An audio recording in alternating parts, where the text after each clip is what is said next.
হযরত ওমর রাদিয়াল্লাহু তাআলা আনহু, ইসলাম কারে কয় বাবা, ইসলাম কাকে বলে? রোমক সম্রাট তার গোয়েন্দা বিভাগের লোক পাঠায় দিয়েছে, দেখো তো যেভাবে ইসলাম এক একটা দেশ দখল করতেছে, তার আদর্শ দিয়ে না জানি রোমও কবে চলে যায়। আমিরুল মুমিনিন কেমন, সিংহাসন কেমন, দেখে আসো। রোমের বাদশা, রোমের গোয়েন্দা বিভাগ আসলো, মদিনায় ঢুকে সাহাবীদের জিজ্ঞেস করছেন, আইনা মালিকুকুম, তোমাদের বাদশা কই? তারা বলল যে আমাদের জন্য কোনো বাদশা হয় না, বাল্লানা আমির, আমাদের জন্য একজন আমির হয়। আচ্ছা হলো আমির, সেই আমির কই? কয় যে কোথায় তা জানি না, তবে শুনেছি ওনার উট হারায় গেছে, উট তালাশ করতে গেছে। আশ্চর্য কথা, আমিরুল মুমিনিন অর্ধেকটা পৃথিবীর প্রেসিডেন্ট, উট হারায় গেছে, তালাশ করতে গেছে নিজে। কোন দিকে গেছে? কয় শুনছি এই দিকে গেছে। গোয়েন্দা বিভাগের প্রধান সেই দিকে গেল, যাইয়া দেখতে পেল সাথে একটা লোক গেছিল, যাইয়া দেখে একটা উট গাছে বাঁধা, আর গাছের তলে একটা লম্বা মানুষ শোয়া। যখন শুইছিল তখন হয়তো গাছের ছায়াটা ছিল, বেলা গড়ে গেছে, গাছের ছায়া সরে গেছে, রোদের মধ্যে হাত মাথার তলে দিয়া শোয়া, উট বান্ধা, আর কপালের ঘামে মাথার নিচের বালি ভেজা। সাহাবী বললেন, এই হচ্ছে আমাদের আমিরুল মুমিনিন ওমর ইবনুল খাত্তাব রাদিয়াল্লাহু তাআলা। রোমের গোয়েন্দা বিভাগের প্রধান স্বাগতোক্তি মুখ থেকে বেরিয়ে গেল, ওমর আমার দেশের প্রেসিডেন্ট রাতের বেলায় দুর্গে ঘুমায়, চতুর্দিকে দুর্ধর্ষ সেনাবাহিনীরা বন্দুক উঁচু করে পাহারা দেয় সারা রাত, তারপরেও আমার বাদশার ঘুম হয় না, কোন ফাঁক দিয়া গুলি এসে পৈতৃক সম্পত্তি জীবন পাখি উড়ে যায়। আর তুমি কোনো পাহারাদার নাই, কোন লোক নাই, জন নাই, এই নির্জন মরুভূমিতে একা একা শুয়ে আছো, নিশ্চয়ই তুমি তোমার জনগণের হক আদায় করেছো, তাই তোমার পাহারাদারের দরকার নাই, যিনি তোমারে বানাইছে সেই আল্লাহই তোমার পাহারাদার। এর নাম ইসলাম। শুধু নামাজ রোজা হজ যাকাতের নাম ইসলাম নয়, এর নাম ইসলাম। রুজি রোজগার করার জন্য সমস্ত নবীরা কাজ করেছেন, সাহাবায়ে কেরাম কাজ করেছেন, ক্ষুধায় কষ্ট করেছেন, ক্ষুধার যন্ত্রণায় ছটফট করেছেন সাহাবায়ে কেরাম। নবী করিম সাল্লাল্লাহু আলাইহি ওয়াসাল্লাম দুয়ারে দুয়ারে খাবার পৌঁছাইছেন, নিজে কষ্ট করেছেন। প্রিয় ভাই সব, হযরত ওমর রাদিয়াল্লাহু তাআলা আনহু মসজিদ নববীর ভিতরে বসে দেখলেন জোহরের সময় কয়েকটা লোক বসা, আসরেও তারা, মাগরিবেও তারা, এশায়ও তারা, পরের দিন ফজরেও তারা। জিজ্ঞেস করলেন, এই বেটারা তোমরা কারা? প্রত্যেক নামাজে এক জায়গায় দেখি। বলল যে আমরা আল্লাহর ইবাদত করি, জিকির আজকার করি। তো তোমরা খাও কি? কয় যে আল্লাহ ভরসা করে আছি, আমাদের এই জায়গায় জিকির আজকার করতে দেখিয়া এলাকার লোকেরা রান দিয়ে আমাদেরকে খাওয়া। কয় তাহলে তো তোমরা আল্লাহরে ভরসা করো না, তোমরা তো মানুষের উপর ভরসা করে আছো। শোনো, আগামীকাল এটা তো ফজর গেল, আজকের জোহরের নামাজের পর যদি এই জায়গায় তোমাদেরকে বসা দেখি, ব্যাট মেরে মসজিদ থেকে বের করে দেব। এটা ইসলাম নয় যে তুমি কাজ করবে না, বসে বসে খাবে, এর নাম ইসলাম নয়। তুমি নিজে কাজ করবে, নিজের জন্য, অন্যের জন্য কাজ করো, এটি হলো ইসলামের নির্দেশ। সুতরাং ইসলাম নামাজ রোজা হজ যাকাত নিয়েই শুধু আসে নাই, এসেছে মানবতার কল্যাণের জন্য, মানবতার মুক্তির জন্য। সুবহানাল্লাহি ওয়া বিহামদিহি, সুবহানাল্লাহি ওয়া বিহামদিহি। আল্লাহ তাআলা রাসূল বলেছেন তিনটা কাম করো। কয়টা কাম? তিনটা কাম করো। আফশুস সালাম ওয়া আতইমুত তুআম ওয়া সাল্লু ওয়ান নাসু নিয়াম তাদখুলুল জান্নাতা বিসসালাম। সুবহানাল্লাহ। আফশুস সালাম, সালামের প্রচলন করো, খালি সালাম দাও। কালকে বলছিলাম না, মনে আছে? এই যে দেখা হইলো আসসালামু আলাইকুম, রাস্তায় দেখা হবে আসসালামু আলাইকুম। হযরতে আব্দুল্লাহ বিন ওমর রাদিয়াল্লাহু তাআলা আনহুমা ঘন ঘন বাজারে যেতেন। একজন সাহাবী তারে জিজ্ঞেস করেন, আচ্ছা আপনি কি রাসূলের ওই হাদিস শোনেন নাই? বলে কোন হাদিস? যে রাসূলুল্লাহ বলেছেন সব থেকে উৎকৃষ্ট জায়গা কোনটা বলেন? নিকৃষ্ট জায়গা বাজার। এ হাদিস জানেন না? বলে হ্যাঁ জানি। তো বারবার বাজারে আসেন কেন? আমি বড় বড় বাজারে আসি, ওই হাদিস আমি জানি, কিন্তু আমি আসি অন্য কারণে। এইখানে বেশি মানুষের দেখতে দেখা হয় আর কোনো কোনো সালাম দেই, আমার সওয়াব হয় বেশি। আহারে মুসলমান, একজন আর একজনের সাথে দেখা হবে, আসসালামু আলাইকুম ওয়া রাহমাতুল্লাহ, বিনা পয়সায় দোয়া। আর একজন কবি ওয়ালাইকুম আসসালাম ওয়া রাহমাতুল্লাহি ওয়া বারাকাতুহু ওয়া মাগফিরাতুহু ওয়া রিদওয়ানুহু ওয়া জান্নাতুহু। সুবহানাল্লাহ। যত বেশি শব্দ প্রয়োগ করবেন ততই 10-10 করে নেকি হইতে থাকবে। এরপরে হাত মিলাবেন। অনেকে হাত খালি ছোঁয়ায় আঙ্গুলের মাথা, কেউ ইটুক দেয়, কেউ সবটা দেয়, কেউ সবটা দিয়ে ধরিয়া এরকম ঝাঁকায়। ওর চিন্তা যত ছাকি তত নেকি। এটা একটা বাজে কথা। প্রিয় ভাই সব, রাসূলুল্লাহ বলছেন সালাম দাও, বেশি করে সালাম দাও। ওয়া আত'ইমুত তাআম, আর মানুষকে খাইতে দাও। জাহান্নামে যারা যাবে কারণ হবে দুইটা, অনেক কারণের মতো কারণ হবে কয়টা? দুইটা।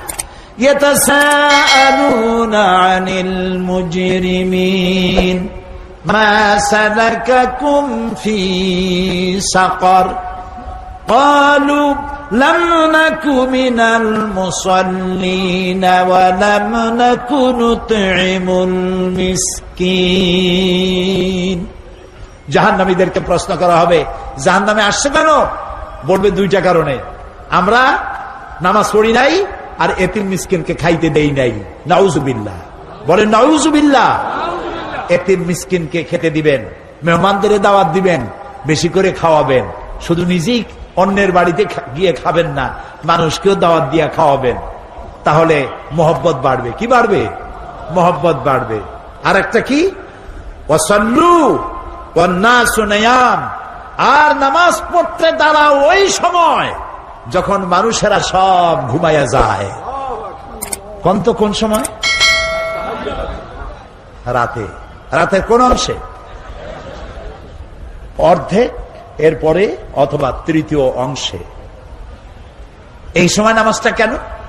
কারণ আল্লাহর কাছে, মানুষের কাছে, সব মুমিনের কাছে সব থেকে প্রিয়তম কে? সবাইকে বলতে হবে কে?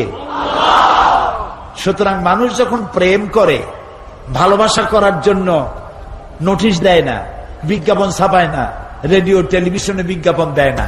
প্রেম করে কিভাবে? গোপনে। গোপনে প্রেম করার জন্য আল্লাহর সাথে দিনের কোলাহল আল্লাহ বন্ধ করে দেন।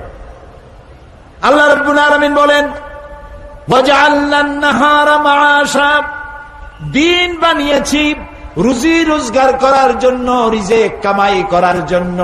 ওয়াজআলনাল লাইলা লিবাসা ওয়াজআলনা নাওমাকুম সুবাতা, রাত বানালাম আমি তোমাদের জন্য শান্তির বাহন করে, আচ্ছাদন দিলাম, ঘুমকে বাহন করলাম। এই সুন্দর রাতে সব মানুষ ঘুমিয়ে গেছে, বান্দা এই সময় ঘুমের থেকে জাগো, আমারে সেজদা দাও, সেজদার ভিতরে তোমার যা বলার আছে আমারে বলো। আল্লাহ রাব্বুল আলামিন চতুর্থ আসমানে এসে যান অথবা প্রথম আকাশে আসেন। हर हमेशा देने को वो तैयार है, हर हमेशा देने को वो तैयार है, जो न मांगे उससे वो बेजार है। সব সময় দিতে প্রস্তুত আল্লাহ রাব্বুল আলামিন, যে চায় না আল্লাহ রাব্বুল আলামিন তার প্রতি নারাজ হয়ে যায়। গভীর রাত্রি সিজদার ভিতরে গিয়ে মানুষ যখন কাঁদতে থাকে, আল্লাহ রাব্বুল আলামিন ফেরেশতাদেরকে জিজ্ঞেস করেন, আমার ফেরেশতারা পৃথিবীতে মানুষ যখন সব ঘুমানো, আমার এই বান্দাগুলি কান্দে কেন, বান্দিরা কান্দে কেন? ফেরেশতারা বলে, রব্বুল আলামিন ওরা গুনাহ করেছে, তোমার কাছে মাপ চায়, জাহান্নাম থেকে মুক্তি চায়। আল্লাহ প্রশ্ন করেন, ওরা আমার জাহান্নাম দেখেছে নাকি, আমারে দেখেছে নাকি, বেহেশত দেখেছে নাকি? তারা বলবে না, দেখে নাই। রব্বুল আলামিন বলেন, ও আমার ফেরেশতারা, আমার এই বান্দাগুলি আমারে দেখে নাই, ফেরেশতা দেখে নাই, জাহান্নাম দেখে নাই। হাসর নসর কিছুই দেখে নাই, শুধু আমার কোরআনের কথা, আমার নবীর কথা বিশ্বাস করে যেভাবে তারা কাঁদতেছে, তোমরা সাক্ষী থেকে যাও, আমার এই ক্রন্দনরত বান্দাগুলিরে আমি মাফ করে দিলাম। সুতরাং নবীজির কথা মতো যারা সালামের প্রচলন করবেন, মেহমানদের খাওয়াবেন, রাতের বেলায় জেগে নামাজ আদায় করবেন, আল্লাহ রাব্বুল আলামিন তাদেরকে, নবীজি বলেন, তাদখুলুল জান্নাতা বিসসালাম, আল্লাহ তাআলা শান্তির সাথে তাদেরকে জান্নাতে প্রবেশ করাবেন। এই পৃথিবী হচ্ছে মানবতার কল্যাণের জন্য, মানব সভ্যতা বিকাশের জন্য, এই পৃথিবীকে সুন্দর করে সাজিয়ে গুছিয়ে রাখার জন্য আল্লাহ মুসলমানদেরকে দায়িত্ব দিয়েছেন। এটার নামই হচ্ছে ইসলাম। ইসলাম মানবতার কল্যাণ নিয়ে এসেছে, ভালোবাসা নিয়ে এসেছে, মোহব্বত নিয়ে এসেছে। ক্ষমতায় যাইয়া মন্ত্রী হবেন, এমপি হবেন, খাওয়ার চোটে এক একজনের পেট 3টা তরমুজের সাইজ হয়ে যাবে, এই জন্য ক্ষমতায় যাওয়া নয়। কিছু লোক আছে, হায় হায়, ক্ষমতা পাইয়া এমন খাওয়া খাইছে, পেটটারে এত মোটা করছে, কোন রুমের মধ্যে ঢুকতে হলে হাত দিয়ে দরজা খোলার দরকার হয় না, পেটের ধাক্কায় দরজার কাম সারা। আছে না এমন? আছে। হযরত ওমর রাদিয়াল্লাহু তাআলা আনহু রাসূলের শিক্ষায় শিক্ষিত, কোরআনের শিক্ষায় শিক্ষিত আমিরুল মুমিনিন, রাতের বেলায় ঘুরছেন, প্রজা পুঞ্জরা খাইয়ে আছে না না খেয়ে আছে, ইসলাম কারে কয়? তিনি দেখতে পেলেন একটা বাড়ির ভিতরে একটা পুরুষ বারবার ঢোকে আর বের হয়, ঢোকে আর বের হয়, গভীর রাত। গিয়ে প্রশ্ন করলেন, এই মিয়া, তুমি এই বাড়ির মধ্যে বারবার ঢোকে আর বাইর হও কেন? তুমি কেডা? কয় যে পথিক, আমি তো এই বাড়ির মালিক, তাই বারবার ভেতরে ঢোকার বাইর হও কেন? বলছে পথিক সে চেনে নাই আমিরুল মুমিনিনকে। বলছে আমার মতো বিপদে জীবনে কেউ পড়ে নাই। বলে কিরকম? আমার ঘরে আমার বউ আসন্ন প্রসবা, এখনই বাচ্চা হবে, আমার ঘরে কোনো পুরুষও নাই, আমি ছাড়া কোন মেয়ে লোক নাই, আর আমি এই বিষয় সম্পূর্ণ অনভিজ্ঞ, কিছুই জানি না, আমার স্ত্রীর কষ্ট, আমার জীবন বেরিয়ে যাচ্ছে, আমি কোনো সাহায্য করতে পারছি না। হযরত ওমর রাদিয়াল্লাহু তাআলা আনহু বলছেন, অপেক্ষা করো, দেখি আমি তোমার কোনো সাহায্য করতে পারি কিনা। গোটা পৃথিবীর অর্ধেকটা পৃথিবীর প্রেসিডেন্ট, খলিফাতুল মুসলিমিন, আমিরুল মুমিনিন দৌড় দিলেন। কিছুক্ষণ পরে একটি মেয়ে লোক নিয়ে আসলেন, বাড়িওয়ালাকে বললেন এখানে দাঁড়াও, মেয়ে লোকটিকে ভিতরে ঢুকাই দিলেন। কিছুক্ষণ পরে সেই মেয়ে লোক এসে আমিরুল মুমিনিনকে ডেকে বললেন, আমিরুল মুমিনিন, এই বাড়ির মালিককে বলেন আল্লাহ তাকে একটি পুত্র সন্তান দান করেছেন, পুত্রটিও সুস্থ, তার মাও সুস্থ। বাড়িওয়ালা তো আমিরুল মুমিনিন নাম শুনিয়া পায়ের তলা থেকে মাটি গজে গেছে। হযরত ওমর আমার জন্য কষ্ট করছে, দৌড়াইছে, কি আশ্চর্য, আমার তো বেয়াদবি হয়ে গেছে। তিনি করজোড়ে ক্ষমা চাইলেন, আমিরুল মুমিনিন, আল্লাহর রাস্তায় আমারে মাফ করে দেন, আপনি আমারে কষ্ট দিছি, আমি আপনাকে কষ্ট দিয়েছি, আমাকে ক্ষমা করুন। আর এই যে মেয়ে লোকটারে নার্স নিয়ে আসছেন, সেবিকা, কিছু টাকা আপনি তাকে দিয়ে দেবেন, এই টাকাগুলো আপনি নেন। হযরত ওমর বলেন, ও আল্লাহর বান্দা, আমার কাছে ক্ষমা চাইও না, আমার কাছে ক্ষমা চাওয়া উল্টা হবে, কারণ তুমি আমার এলাকার ভিতরে বসবাস করো, তোমার এই কষ্টের কথা তুমি জানাবার আগে আমি নিজেই জেনে যে খেদমত দিতে পারি নাই, এজন্য কিয়ামতের দিন ওমরকে আল্লাহর দরবারে তুমি আসামি বানাইও না। আর যে মেয়ে লোকটিকে টাকা দিতে চাও, ওই মেয়ে লোকটি কোন পেশাদার নার্স নয়, সেবিকা নয়, যেই মেয়ে লোকটি দিয়ে আমি তোমার স্ত্রীর খেদমত করালাম, ওই মেয়ে লোকটি আমার স্ত্রী।